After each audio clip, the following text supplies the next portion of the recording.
Breaking बातमी. केंद्र सरकारकडून जातनिहाय जनगणनेची अधिसूचना जारी. 35 लाखाहून अधिक कर्मचारी काम करणार, ॲपचा वापर होणार. नवी दिल्ली. देशात गेल्या काही महिन्यापासून जात जनगणना आणि जनगणनेची चर्चा सुरू आहे. यासाठी राजपत्रित अधिसूचना जारी करण्यात आली आहे. लोकसंख्येची जनगणना 2027 या वर्षात केली जाणार आहे.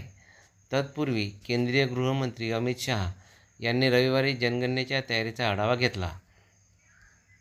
त्यांनी केंद्रीय गृहसचिव गोविंद मोहन, महापंजीयन आणि जनगणना आयुक्त मृत्युंजय कुमार नारायण आणि इतर अधिकाऱ्यांसोबत बैठक घेतली.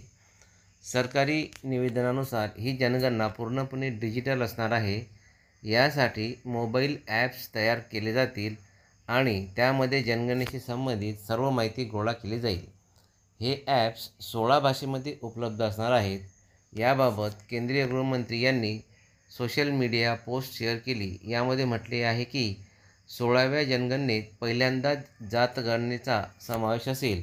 34 लाख प्रगणक आणि पर्यवेक्षक, 1.3 लाख जनगणना अधिकारी आधुनिक मोबाईल आणि डिजिटल उपकरणासह हे काम करतील. जम्मू काश्मीर आणि लडाख, हिमाचल प्रदेश आणि उत्तराखंड या केंद्रशासित प्रदेशामध्ये 1 ऑक्टोबर 2026 पासून आणि देशातील उर्वरित भागात 1 मार्च 2027 पासून जाती गणना आणि जनगणनेचे काम सुरू होईल.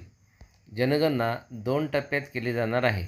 पहिल्या टप्प्यात म्हणजे घरांची यादी आणि गृहनिर्माण गणना. प्रत्येक कुटुंबाची निवासाची स्थिती, मालमत्ता आणि सुविधांची माहिती गोळा केली जाईल. त्यानंतर दुसऱ्या टप्प्यात लोकसंख्या गणना. प्रत्येक घरातील प्रत्येक व्यक्तीची लोकसंख्याशास्त्रीय, सामाजिक, आर्थिक, सांस्कृतिक आणि इतर माहिती गोळा केली जाणार आहे. ही जनगणना भारताची 16वी आणि स्वातंत्र्यानंतरची 8वी जनगणना असेल.